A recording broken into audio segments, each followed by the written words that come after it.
Indian television വ്യവസായത്തിന്റെ സാമ്പത്തിക അടിത്തറയെ തന്നെ ചോദ്യം ചെയ്തുകൊണ്ട് 24 ന്യൂസ് പുറത്തുവിട്ട ബാർക്ക് റേറ്റിംഗ് തട്ടിപ്പ് ആരോപണങ്ങൾ മാധ്യമരംഗത്തെ ഞെട്ടിച്ചിരിക്കുകയാണ്. ഏകദേശം 50,000 കോടി രൂപയുടെ പരസ്യ വരുമാനം നിർണ്ണയിക്കുന്ന ടെലിവിഷൻ റേറ്റിംഗ് ഏജൻസിയായ ബാർക്കിലെ ജീവനക്കാർ കേരളത്തിലെ ഒരു പ്രമുഖ ചാനൽ ഉടമയുമായി ചേർന്ന് കോടികളുടെ ഡേറ്റ തിരിമറി നടത്തിയെന്നാണ് മുഖ്യ ആരോപണം. ഈ വെളിപ്പെടുത്തൽ ഇന്ത്യൻ ടെലിവിഷൻ റേറ്റിംഗ് സംവിധാനത്തിന്റെ സുതാര്യതയും ധാർമ്മികതയും വീണ്ടും പൊതുജന ശ്രദ്ധയിൽ കൊണ്ടുവന്നിരിക്കുന്നു.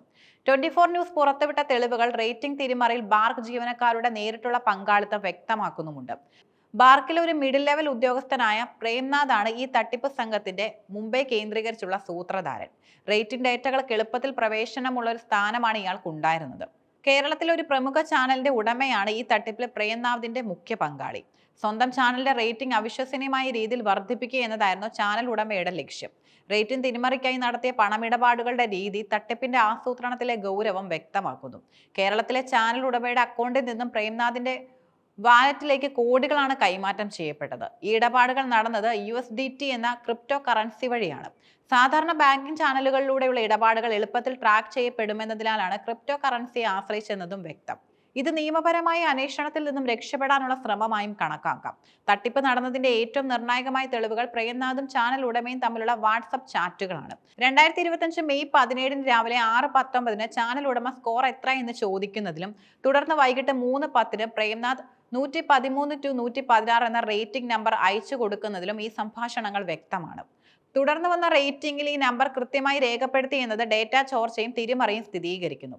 പണം കൈമാറ്റത്തിലെ കാലതാമസം കാരണം Premnath sorry please do this commitment എന്ന് ആവശ്യപ്പെടുന്നതും അതിന് മറുപടിയായി ചാനൽ ഉടമ പെയ്ഡ് എന്ന് മറുപടി നൽകുന്നതും തുടർന്ന് പ്രേംനാഥ് തംസ് അപ്പ് ഇമേജ് അയക്കുന്നതും ഈ കൈക്കൂലി ഇടപാട് എത്രത്തോളം വ്യക്തമായി ആസൂത്രണം ചെയ്യപ്പെട്ടതാണെന്നും തെളിയിക്കുന്നു. ഈ ചാറ്റുകൾ ബാർക്ക് ഏജൻസിയുടെ അകത്തളങ്ങളിൽ റേറ്റിംഗ് ഡേറ്റ എത്ര എളുപ്പത്തിൽ ചോർത്താനും വിൽക്കാനും സാധിക്കുമായിരുന്നു എന്നതിന്റെ ഭീകരമായ ചിത്രം നൽകുന്നു. തന്റെ ചാനലിന്റെ റേറ്റിംഗ് വർദ്ധിപ്പിക്കുന്നതിന് പുറമെ ഈ ചാനൽ ഉടമ മറ്റു ചാനലുകളുടെ റേറ്റിംഗ് താഴ്ത്തുന്നതിനും പ്രേക്ഷകരെയും പരസ്യദാതാക്കളെയും കബളിപ്പിക്കുന്നതിനും വിവിധ ഗൂഢതന്ത്രങ്ങൾ ഉപയോഗിച്ചു.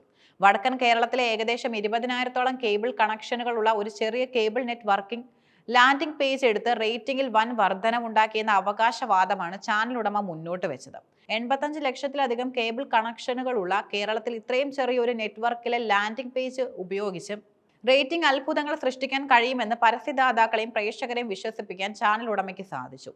റേറ്റിംഗ് തട്ടിപ്പിന്റെ പശ്ചാത്തലം ഒരുക്കൽ യൂട്യൂബ് വ്യൂവർഷിപ്പ് കൃത്യമായി ഉയർത്താൻ ഫോൺ ഫാമിംഗ് എന്ന ആധുനിക സാങ്കേതിക വിദ്യ ഉപയോഗിച്ചു.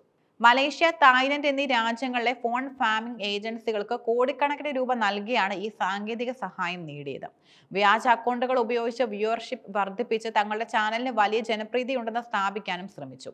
പ്രചാരണത്തിനായി പെയ്ഡ് സോഷ്യൽ മീഡിയ പ്ലാറ്റ്ഫോമുകളെയും കൂട്ടുപിടിച്ചു. വരുന്ന വാരങ്ങളിൽ 24 ന്യൂസിന്റെ റേറ്റിംഗ് 4-ാം സ്ഥാനത്ത് എത്തുമെന്ന് പ്രേംനാഥ് ചാനൽ ഉടമയ്ക്ക് മെസ്സേജ് അയച്ചു. ഇത് സ്വന്തം റേറ്റിംഗ് വർദ്ധിപ്പിക്കുന്നതിനൊപ്പം എതിരാളികളുടെ റേറ്റിംഗ് താഴ്ത്തുന്നതിനും ഈ സംഘം ശ്രമിച്ചിരുന്നു എന്നതിന്റെ തെളിവാണ്. ഈ വെളിപ്പെടുത്തലുകൾ ഇന്ത്യൻ ടെലിവിഷൻ വ്യവസായത്തിന്റെ നെടുന്തൂണായ ബാർക്ക് ഏജൻസിയുടെ വിശ്വസ്തതയെ വീണ്ടും കരിനിഴലിലാക്കി.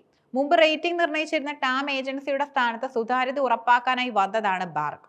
എന്നാൽ ബാർക്കിനെതിരെയും ദേശീയ തലത്തിൽ ആരോപണങ്ങൾ ഉയരുകയും പുനഃസംഘടനകൾ നടക്കുകയും ചെയ്തിട്ടുണ്ട്. ബാർക്കിന്റെ ഡേറ്റ സുരക്ഷാ സംവിധാനങ്ങൾ പരാജയപ്പെട്ടുവെന്ന് ഈ സംഭവം തെളിയിക്കുന്നു. ഒരു മിഡിൽ ലെവൽ ഉദ്യോഗസ്ഥന് കോടികൾ കൈക്കൂലി വാങ്ങി ഡേറ്റ തിരിമറി നടത്താൻ സാധിക്കുമെങ്കിൽ ആ സംവിധാനം സുരക്ഷിതമല്ല. ഈ തട്ടിപ്പ് ഇന്ത്യൻ ടെലിവിഷൻ വ്യവസായത്തിന് ഉണ്ടാക്കുന്ന പ്രത്യാഘാതങ്ങൾ അതീവ ഗുരുതരമാണ്. റേറ്റിംഗിനെ അടിസ്ഥാനമാക്കിയാണ് പരസ്യദാതാക്കൾ ചാനലുകൾക്ക് കോടികൾ നൽകുന്നത്. കൃത്രിമമായി ഉയർത്തിയ റേറ്റിംഗിലൂടെ ഈ ചാനൽ ഉടമ പരസ്യദാതാക്കളെ വഞ്ചിക്കുകയും അവിഹിതമായി കോടികൾ നേടുകയും ചെയ്തു. സത്യസന്ധമായി പ്രവർത്തിക്കുന്ന മറ്റു ചാനലുകൾക്ക് ലഭിക്കേണ്ടിയിരുന്ന പരസ്യ വരുമാനവും പ്രേക്ഷക പിന്തുണയും ഈ തട്ടിപ്പിലൂടെ ചോർത്തപ്പെട്ടു. ഇത് മാധ്യമരംഗത്തെ ആരോഗ്യകരമായ മത്സരത്തെ പൂർണ്ണമായും തകർക്കുന്നു. ഒരു ചാനൽ ഉടമ തന്നെ മാധ്യമരംഗത്ത് ധാർമ്മികതയും നിയമവ്യവസ്ഥയും ലംഘിച്ച് കോടികൾ കള്ളപ്പണമായി കൈമാറിയത് മാധ്യമ സ്ഥാപനങ്ങളുടെ വിശ്വസ്തതയെ തന്നെ ബാധിക്കുന്നു. 24 ന്യൂസ് ആരോപണ വിധേയനായ ബാർക്ക് ജീവനക്കാരനായ പ്രേംനാഥിനെ വെളിപ്പെടുത്തിയെങ്കിലും ചാനൽ ഉടമയുടെ പേര് വെളിപ്പെടുത്തിയിട്ടില്ല. ഈ നീക്കം ഈ വിഷയത്തെ കേരളത്തിൽ ഒരു വലിയ ചാനൽ യുദ്ധമായി മാറ്റാൻ സാധ്യതയുണ്ട്. 24 ന്യൂസ് ഉടൻ തന്നെ കൂടുതൽ തെളിവുകൾ പുറത്തുവിട്ടുകൊണ്ട് തങ്ങളുടെ റേറ്റിംഗ് താഴ്ത്തിയതിന് പ്രതികാരം ചെയ്യാനും മറ്റു ചാനലുകൾ ഈ ആരോപണങ്ങളിൽ പ്രതികരിക്കാനും നിർബന്ധിതരാകും. ഉടൻ വരുന്ന ബാർക്ക് റേറ്റിംഗിൽ 24 ന്യൂസ് 4-ാം സ്ഥാനത്ത് എത്തുമോ എന്നറിയാനുള്ള ആകാംക്ഷ യുദ്ധം മാധ്യമരംഗത്ത് നിലനിൽക്കുന്നു. ബാർക്കിനെതിരെ ഉയർന്ന ഈ ആരോപണങ്ങൾ സംബന്ധിച്ച് നിയമപരമായ അന്വേഷണം ആവശ്യമാണ്. ഇത്തരം തട്ടിപ്പുകൾ ആവർത്തിക്കാതിരിക്കാൻ ബാർക്ക് അതിന്റെ ഡേറ്റ സുരക്ഷാ സംവിധാനങ്ങൾ ഉടൻ തന്നെ ശക്തിപ്പെടുത്തേണ്ടതുണ്ട്.